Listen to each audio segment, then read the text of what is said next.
اور خانقاہ عبیدیہ میں دور دراز علاقوں سے اللہ کے نام کی نسبت سے، اللہ کے دین کے نسبت سے آنے والے تمام معزز مہمانوں، دوستوں، عزیزوں،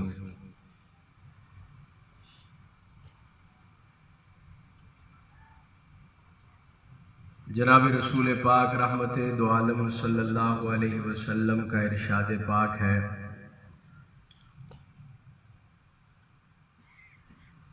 کہ جب کسی جگہ پر مختلف علاقوں اور مختلف برادریوں کے لوگ اللہ کے نام کی نسبت سے جمع ہوتے ہیں، ہر ایک کا کاروبار علیحدہ ہے، ہر ایک کی برادری علیحدہ ہے، رنگ نسل علیحدہ ہے، مصروفیات زندگی علیحدہ ہے، لیکن ایک چیز ان سب کو کسی جگہ پہ جمع کرتی ہے، وہ اللہ کا نام، اللہ کے نام کی نسبت۔ تو رسول اللہ صلی اللہ علیہ وسلم کا ارشاد گرامی ہے کہ وہ مجلس ابھی ختم نہیں ہوتی کہ اللہ پاک ان سب کی بخشش کا اعلان فرمائے۔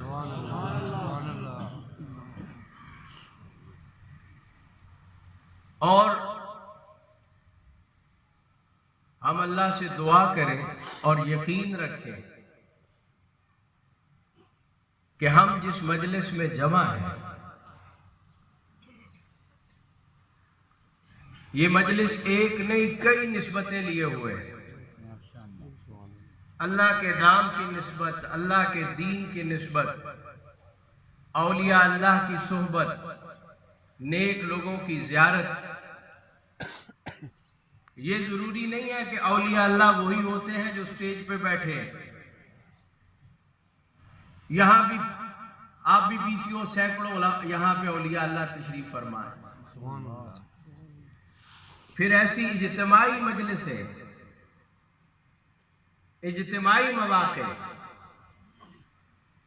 جہاں پر ہر طرح کے لوگ ہوں، بوڑھے بھی ہوں، جوان بھی ہوں، بچے بھی ہوں، معصوم بھی ہوں، وہاں تو اللہ کے ہاں دعا کی قبولیت کا معیار بھی بہت بلند ہو جاتا ہے، دعائیں بھی قبول بہت ہوتی تیزی کے ساتھ۔ اللہ پاک پتہ نہیں کسی نہ کسی نیک اپنے اچھے بندے کے بہانے کمزوروں کو بھی پار لگا دیتا ہے، ان کی بھی سن لیتا ہے۔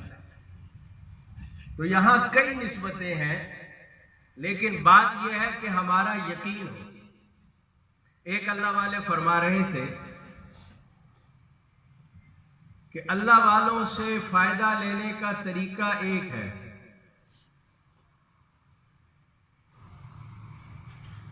اور وہ ہے محبت۔ کیا ہے؟ حضرت جی ہمارے ابا جی واقعہ سناتے ہوتے ہیں کہ ہمارے حضرت شیخ الحدیث مولانا زکریا رحمت اللہ علیہ جو قطب الارشاد تھے،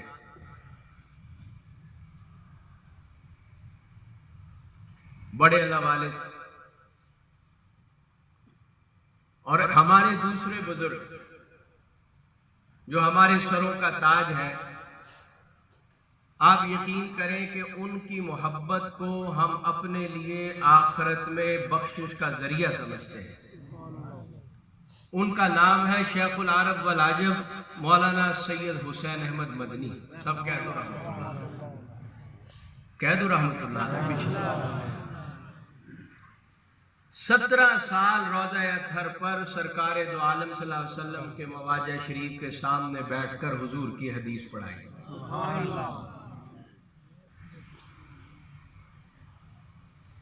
حضرت مدنی رحمت اللہ علیہ دارالعلوم دیوبند کے بھی شیخ الحدیث رہے، روضہ پاک پر اللہ نے حدیث پڑھانے کی سعادت بھی نصیب فرمائی۔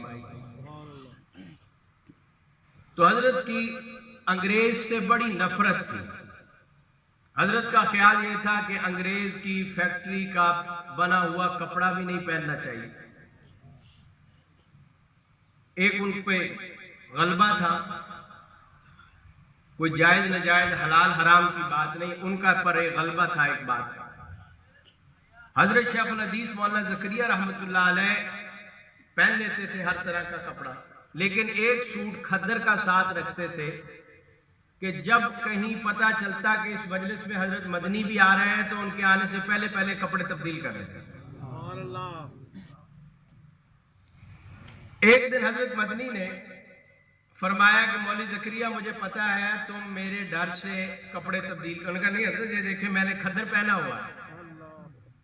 کہتے مجھے پتا ہے اس وقت کھدر پہنا ہوا لیکن تم وہ لباس بھی استعمال کرتے ہو اور میرے ڈر سے تم کپڑے تبدیل کر لیتے.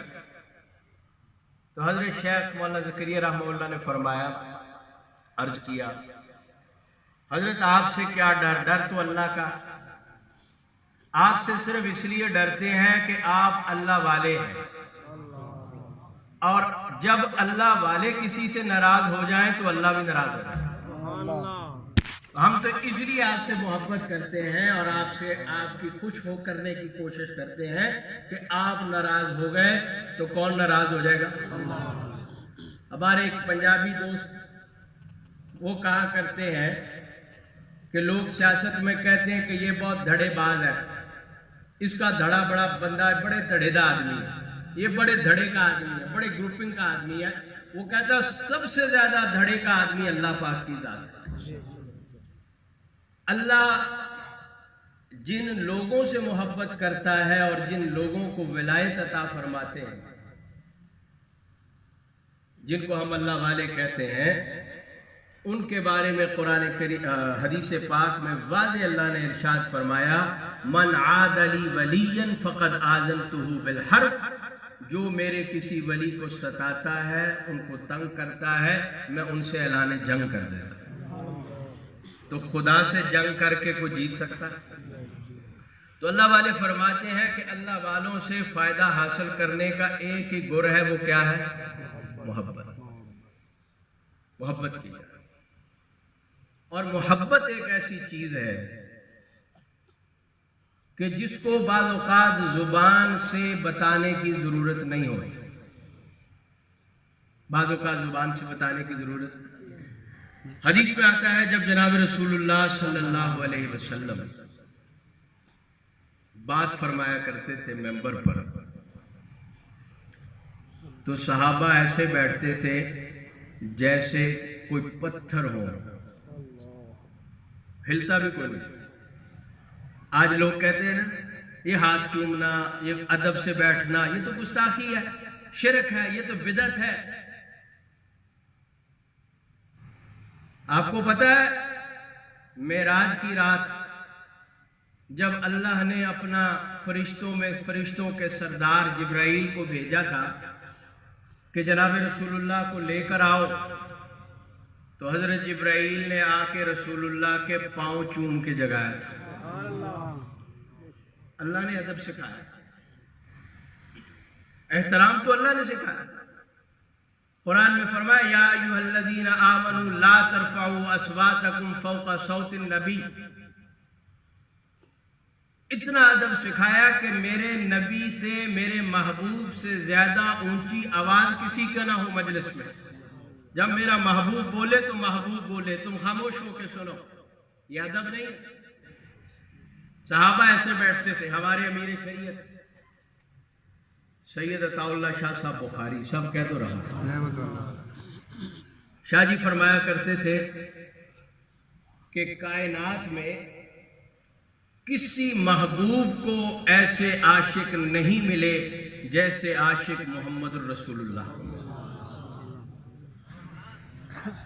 جیسے اللہ نے حضور کے نکاح کے لیے عورتوں کا انتخاب خود فرمایا کہ کس سے میرے نبی کا نکاح ہوگا، جس طرح حضور کے لیے شہر کا انتخاب فرمایا،